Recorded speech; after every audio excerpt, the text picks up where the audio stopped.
Cakar-cakaran di Amerika semakin mengganas dan inilah masa kita menyalip di tikungan. Namun sekali lagi saya harus mengelus dada. Untung dada sendiri, bukan dadanya orang lain. Dalam arena kompetisi otomotif, maka menyusul lawan paling tepat adalah di tikungan atau ketika keadaan ubah cuaca turun gerimis. Misalnya, di kesempatan yang lalu kita sudah ingatkan, gerimis mengundang. Tapi mungkin yang nyetir memang nggak pandai atau bagaimana ya, saya kurang tahu. Tapi Indonesia buktinya menuju krisis ekonomi saat ini. Padahal ilmunya sudah diberikan dan kendaraannya sudah disiapkan. Tetapi namanya nggak berani, ya nggak berani. Namanya nggak punya keterampilan, ya nggak punya keterampilan. Ya nggak bakal diambil langkah tersebut. Apa buktinya cakar-cakaran di dalam negeri Amerika yang berkali-kali kita kabari untuk diambil peluang tersebut? Partai Demokrat di belakangnya adalah globalis cabal yang menggunakan kekuatan uang untuk mempidanakan lingkar satu Trump. Yang terakhir ini adalah Steve Bannon. Bannon adalah mantan chief strategisnya Trump. Sebelum Paul Manafort, ketua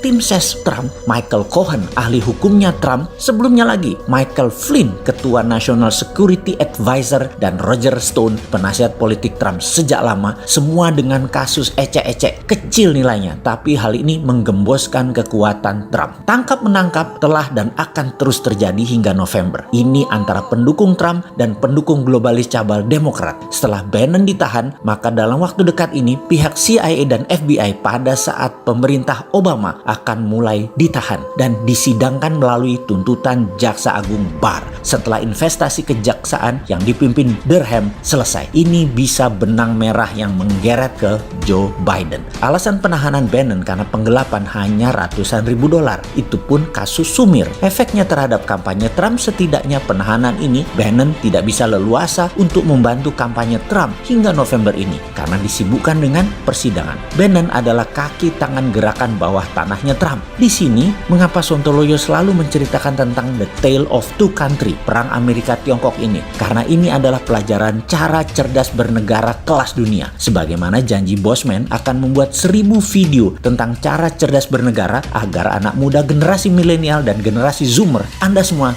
bisa belajar. Kita semua setuju ke depan, kita tidak pakai old system yang doesn't work dan old mind yang membuat dunia berantakan seperti sekarang. Juga pejabat dan politikus tua nasional saat ini serta masa lalu tidak akan jalan cara berpikir mereka di dalam menangani dunia di masa depan. Saya pun tidak. Yang terbaik kalian yang saat ini pemuda yang usianya di bawah 40 tahun. Belajarlah 3 tahun ini kalian berdaulat dalam bernegara nantinya. Kembali ke pelajaran cara bernegara kelas dunia. Kita lihat Amerika sekarang. Nanti balik ke Tiongkok yang ambil Hong Kong. Kita lihat bagaimana stable genius Trump akan lakukan pembalasan dengan penangkapan bad actor globalis cabal dalam waktu dekat ini hingga November mendatang. Dan ada yang lebih seru lagi sahabat, bagaimana Trump menangani Iran dan Venezuela dengan maksud menghancurkan aliansi mereka dengan Tiongkok. Awalnya diatur perdamaian UAE, Uni Emirat Arab, dengan Israel dan kontrol Amerika terhadap Saudi Arabia. Dan kemungkinan besar dalam waktu dekat Saudi Arabia akan menandatangani perjanjian damai dengan Israel. Maka masalah minyak Timur Tengah hanya Iran yang harus dikontrol untuk menjaga petrodolar. Di Amerika Latin hanya Venezuela yang belum dikontrol. Nakalnya penjual minyak ke Tiongkok membuat dihukumnya Venezuela beberapa tahun yang lalu oleh Amerika. Mata uang Venezuela dibanting dengan hyperinflasi yang membuat penurunan nilai mata uang lebih dari 1000%. Sekarang tinggal mainan politik dalam negeri Venezuela yang selalu dibuat goyang, gonjang-ganjing agar tidak berdaulat. Untuk menjadi penyeimbang di sisi produksi, Trump sudah mengeluarkan executive order untuk melakukan pengeboran di Alaska. Penyimbangan ini untuk menimbulkan deterrent factor terhadap negara penghasil minyak bumi yang membandel. Kalau macam-macam, harga bakal dihancurkan dengan membuka keran Alaska. Bersama informasi di atas, sahabat muda, pasti sudah mulai terbayang bagaimana Anda nanti bermanuver dengan langkah catur internasional dan domestik negara yang Anda pimpin.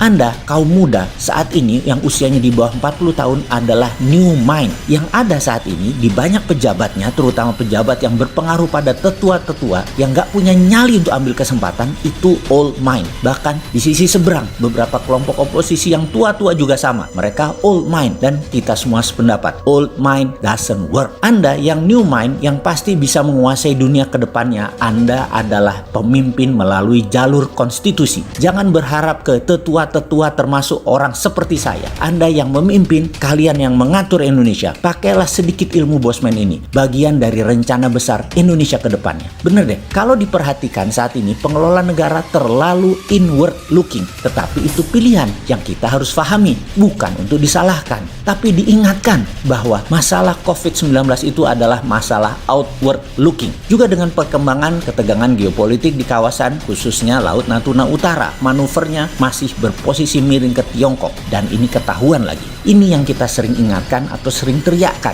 Ayo susul Amerika, ayo hajar Tiongkok, ayolah bikin Indonesia berdaulat. Pakai infrastruktur keuangan dalam negeri, jangan pakai hutang atau pinjaman atau investasi asing. Caranya, oke, kita berikan lagi cara-cara sebagai salah satu solutif. Kita tanya kepada pejabat negara ini, kamu perlu berapa cuannya wahai bos pejabat untuk membangun Indonesia? Iya, yang kalian sedang cari hutangan itu, yang lagi hitung-hitungan ke depan untuk menyelamatkan COVID perlu dana berapa? Apapun itu, monggo dijumlahkan. Iya bener, uang yang kalian mau pinjam di asing-asing itu loh. Ya berapa? Katakan perlu 2000 triliun. Ya cetak aja uangnya, lalu masukkan ke rekening dinaran, di mana uang tadi langsung masuk ke sistem keuangan nasional. Kan ada underlayingnya tuh, emas. Dan keluarkan lagi dana tersebut khusus untuk pembiayaan apapun yang pemerintah butuhkan. Rupiah tadi ada underlying emasnya. Lalu ada lagi jaminan underlying yang kedua, yaitu proyek UKM dan proyek produktif lainnya. Selesai kan?